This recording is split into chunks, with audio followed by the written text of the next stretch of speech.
자, 주식기준 보상 문제입니다. 자, 회사가 X1년 초에 종업원 100명에게 1000개의 주식 선택권을 부여했습니다. 자, 주식 선택권은 스탁 옵션을 말하는 거죠. 그래서 주식기준 보상 중에서 자, 스탁 옵션 같은 경우는 이 스탁 옵션을 행사하면은 주식을 부여하면 되는 거죠. 자, 따라서 이 문제에서는 주식기준 보상 중에서 이 주식 결정에 해당됩니다. 지분 상품, 즉 주식을 발행하면 되는 이제 그런 경우죠. 자, 그래서 이 회계 처리를 여기서는 이 자본으로 회계 처리를 해야 됩니다. 지분 상품 발행은 어떤 현금을 지급하거나 부채를 부담할 의무가 없는 거죠. 그냥 주식을 발행해 주면 되기 때문에 부채가 아닌 자본으로 회계 처리를 한다는 거. 자, 계속 봅시다. 자, 주식 선택권은 종업원이 앞으로 3년 동안 회사에 근무해야 가득된다. 가득 기간이 3년이에요. 그래서 3년 되기 전에 그만두면은 주식 선택권 받을 자격이 없다는 거죠. 주식을 받을 자격이. 자, X1년 초에 주식 선택권을 부여했죠. 그래서 이 X1년 초가 부여일입니다. 부여일에 이 주식 선택권 단위당 공정가치가 360원 주어져 있어요. 자, 그리고 각 연도별 퇴직 종업원 수와 추가 퇴직 예상자 수 나와 있습니다. 자, 문제에서 X2년 손익계산서상 주식 보상 비용 요구했어요. 주식 보상 비용. 자, X1년, X2년 전부 가득 기간 중이죠. 그래서 가득 기간 중에 회계 처리를 어떻게 합니까? 가득 기간 중에 회계 처리는 항상 이 가득될 것으로 예상되는 그 지분 상품 수량에 대한 최선의 추정치에 기초해서 회계 처리를 합니다. 그러니까 항상 최선의 추정을 한다는 거죠. 자, X1년, X2년도 각 시점별로 보상원가가 얼마 될 것인지 누적 보상원가를 한번 생각해 봅시다. 자, 지금 X1년 말 시점으로 보면 X1년 말에 회계 처리를 하려고 봤더니 주식 선택권을 부여받을 사람이 주식 선택권을 가득할 만한 인원이 몇 명입니까? 3년이 지나야 가득되는데 가득될 인원수가 지금 보면은 X1년에 퇴직자 수가 10명이고 추가로 퇴직할 예상자 수가 20명이기 때문에 X1년 말 시점으로 보면 3년 지나기 전에 퇴직할 사람이 총 30명이죠. 그래서 30명은 가득 기간 이전에 퇴직을 하므로 이 주식 선택권을 즉 주식을 받을 권리를 획득하지 못한다는 거죠. 자, 따라서 주식을 받을 권리를 획득하는 인원수는 70명이죠. X1년 말 시점에 생각해 보면 자, 70명이고 근데 X2년 말 시점으로 보면은 X2년에는 어떻게 됩니까? X2년 말 회계 처리하려고 봤더니 자, X1년 퇴직자 수가 10명이고 X2년 퇴직자 수가 15명 합해서 25명은 이미 퇴직을 했죠. 그리고 가득되기 전까지 앞으로 추가 퇴직자 수가 13명이 있으므로 결국 주식 선택권을 받을 권리를 획득하지 못할 사람 몇 명입니까? 10명, 15명, 13명 38명이죠. 그러니까 38명은 이 주식을 받을 권리를 획득하지 못한다는 겁니다. 그래서 이 인원, 여기 이 인원만 주식을 받을 수 있다는 거죠. 자, 그래서 한 명당 1000개씩 주식 선택권을 부여했기 때문에 1000개 곱하고 한 명당 1000개에서 자, 그 다음에 이 주식결제형 주식기준 보상 거래에서 종업원에게 대한 보상원가는 부여한 지분 상품의 공정가치로 측정을 하되 부여일 기준으로 측정합니다. 자, 따라서 지금 부여일이 X1년 1월 초이기 때문에 부여일에 이 주식 선택권의 공정가치가 단위당 360원이죠. 그래서 이 360원으로 측정한다는 겁니다.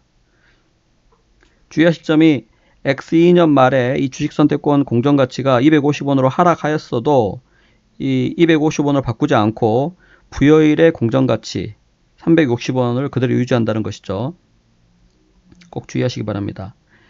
이 주식결제형 주식기준 보상 거래에서는 이와 같이 이 자본으로 회계 처리를 하기 때문에 이 자본은 기본적으로 재측정을 하지 않습니다. 자본은 자산에서 부채를 차감한 잔여 지분 개념이죠. 자산에서 부채를 차감한 잔여 지분 개념이기 때문에 자산이나 부채를 측정함으로써 결정됩니다. 그래서 자본 자체를 다시 자본으로 회계 처리한 부분을 다시 재측정하지는 않는다는 거죠. 공정가치가 달라졌다고 해서.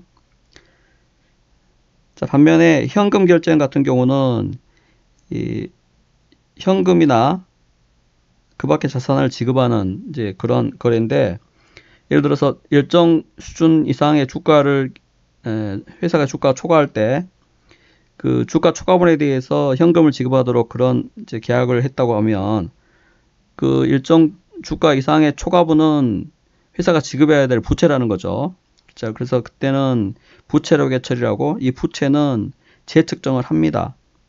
그래서 주가의 변동에 따라서 예상 지급액이 달라지면은 이 현금 결제형 같은 경우에는 매 회계연도 말에 다시 재측정을 한다는 거죠. 그래서 이 주식 결제형하고 현금 결제형의 가장 큰 차이점은 재측정을 하느냐 하지 않느냐 그 차이입니다. 반드시 주의하셔야 되겠습니다. 자, 그리고 3년 동안의 가득 기간, 이 용역 제공 조건이 있기 때문에 각 연도별로 3분의 1씩 회계 처리를 인식을 해야 되겠죠. 그래서 X1년 말에는 3분의 1, X2년까지의 누적은 3분의 2겠죠. 자, 이런 식으로 해서 각 연도별 누적 보상원가를 구한 후에 X2년의 보상원가는 그 차액으로 회계 처리를 합니다. 그래서 X1년 누적 보상원가는 840만 원이고 X2년에 인식할 보상원가는 X2년 말까지의 누적 보상원가와 X1년의 누적 보상원가의 차액 648만 원이라는 거죠. 그래서 답이 3번입니다. 자, 예를 들어서 X1년의 회계 처리를 이렇게 한다는 거죠. X1년 회계 처리를 차변에 주식 보상 비용 얼마? 840만 원. 주식 선택권 840만 원. X1년 말에. X2년의 회계 처리는 어떻게 한다? X1년 회계 처리는 이렇게 하고 X2년 회계 처리는 주식 보상 비용 얼마? 648만 원. 주식 선택권 648만 원.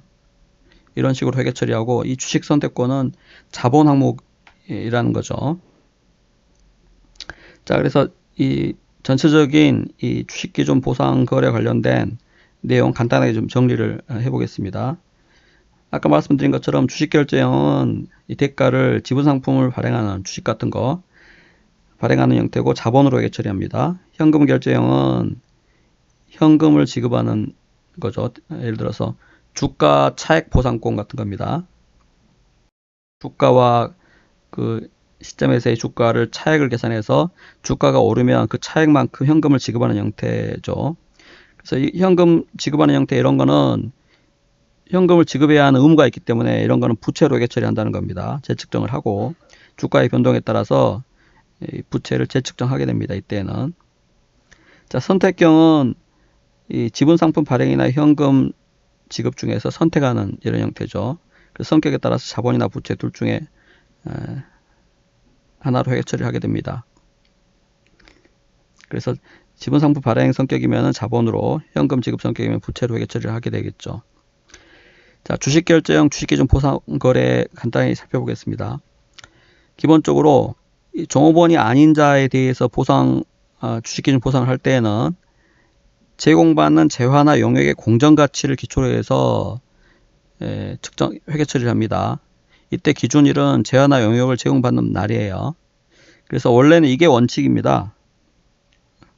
원칙적으로는 이 주식기준 보상과 관련해 가지고 제공받는 재화나 용역의 공정가치를 기초로 해서 그 용역 제공받는 날을 기초로 해서 회계 처리를 해야 되는데, 이 종업원의 경우에는 일상적으로 이 근무 용역을 제공하고 급여를 받고 있기 때문에 어떤 근무 용역에 대해서 급여를 받고 어떤 근무 용역에 대해서 스탁 옵션, 이 지분 상품을 받는지를 명확히 구분해 가지고 측정할 수가 없습니다. 그래서 할 수 없이 종업원에 대해서는 이 부여한 지분 상품의 공정가치를 기초로 해서 이 근무 용역에 대한 보상 원가를 회계 처리를 하는 거죠. 그래서 부여일 기준으로 측정한다는 것입니다. 꼭 주의하시기 바랍니다. 그래서 실제 시험 문제에는 이 종업원에 대한 스탁 옵션 같은 종업원에 대한 이 주식 기준 보상 문제가 거의 대부분 출제되기 때문에 이렇게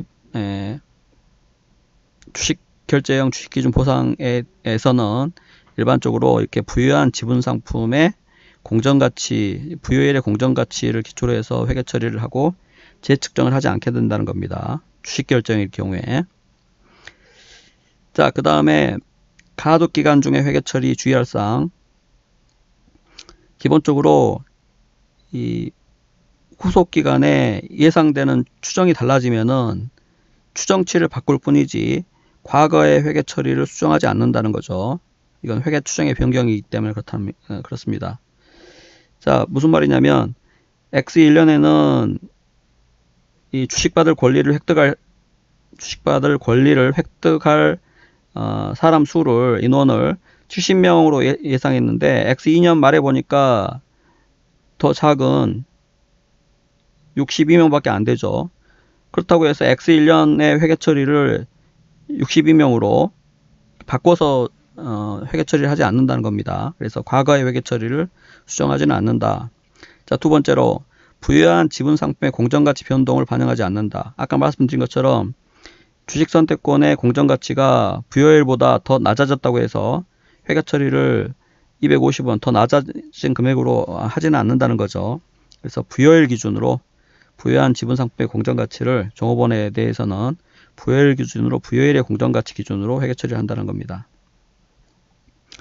자, 그리고 가덕일이 지난 후에 이제 설명이 나와 있는데 이 부분은 이렇게 보시면 되겠습니다. 자, 일단 지분 상품이 가득되지 않을 경우에, 예를 들어서 아까 이 문제의 경우에 X3년 초에 여기 이 인원들이 다 퇴직해 버렸다 하면 어떻게 하겠습니까? X3년 초에 이 인원들이 다 모두 퇴직해 버렸다면은 이 주식 선택권이 전혀 가득된 주식 선택권이 하나도 없죠. 자, 따라서 이때에는 보상원가를 이 용역 제공 조건의 미충족으로 인해서 퇴사로 인해서 보상원가를 환입해야 한다는 겁니다. 그래서 X3년 초에 어떻게 이미 인식했던 주식 선택권을 다시 제거하고 주식 선택권을 X1년, X2년 합해가지고 1488만원만큼 인식했겠죠. 그래서 1488만원만큼 제거하고 그것을 주식 보상 비용 환입 이렇게 회계 처리한다는 겁니다. 1488만원만큼을.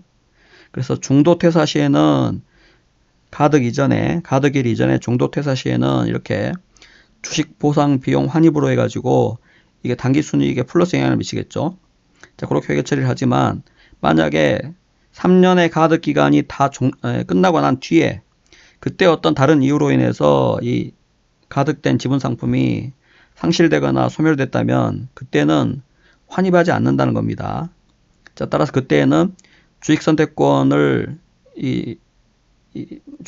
자체가 소멸되었어도 주식 보상 비용 환입 이러한 회계 처리를 하는 게 아니고 그냥 가득된 주식 선택권을 그대로 두든지 아니면은 이 주식 선택권 소멸이 이것도 자본이죠. 으로 대체를 하는 등 이 자본 간 대체는 가능합니다. 자, 그렇지만은 이렇게 주식 보상 비용 환입 이렇게 해서 보상원가를 환입하지는 않는다는 것이죠.